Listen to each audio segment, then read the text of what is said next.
A lot of people think that Charlie Perkins was a politician, but actually he was a public servant. He had this extraordinary way of combining activism and public service into the one.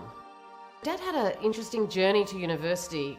He was actually playing soccer in England. He played at Oxford and he looked around at the university and thought, well, I could do this, I could go to university. And so it was in the 60s that he entered university, and of course the university sector then was this hotbed of change. And in fact the whole world was going through change in terms of issues of race. And so Dad and a couple of other university students got together and formed this group called the Student Action for Aborigines Association. And they decided to get what started as a research trip to look at the conditions of Indigenous people in New South Wales. And they named it after the American Freedom Ride. The Freedom Ride really took events about the plight of Aboriginal people to the national platform for the very first time.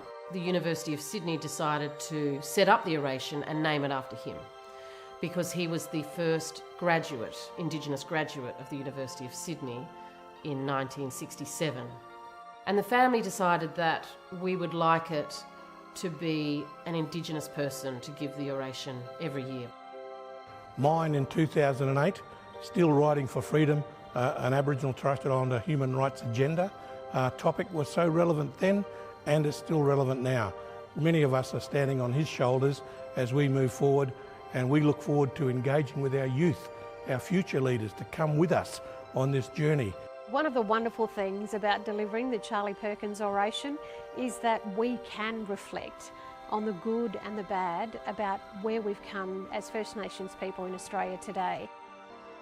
The oration I also asked, where are we now? Have we built on Mr. Perkins's activism and the achievements we have made and the inroads that have been paved since he was able to elevate our right to self-determination? I did the Charles Perkins Oration in 2018. The topic was truth-telling, and I can't think of anyone else in our history who epitomises truth and the importance of truth-telling. Part of the oration every year, there's a prize, the Charles Perkins Memorial Prize, which is given to high-achieving Indigenous students at university. You know, when Dad started, there was only 2 other Indigenous people that had graduated from university, and he was the 3rd student. And now we've got thousands of Indigenous students, you know, who are changing their lives and communities through tertiary education. Charlie was my inspiration. He was the first Indigenous person to get a degree at the University of Sydney. I'm the first Indigenous person to actually work in the business school. To win that Charles Perkins Memorial was probably one of my greatest achievements. I remember those days of my development, of becoming a person and playing my role, you know, in this big plan that Charlie had for self-determination, economic emancipation, equality.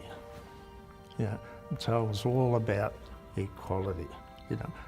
Recognise who we are as First Nations people. I wanted to contribute to the social and emotional well-being of our people. We knew that the world was about to change, and we have to play our role. His legacy is for building positive change by people doing it themselves through Indigenous leadership and working in partnership with our fellow Australians to make our country better. We have still so far to go in this country. There's just so much that needs to be done, and Indigenous people need to be at the centre of that change.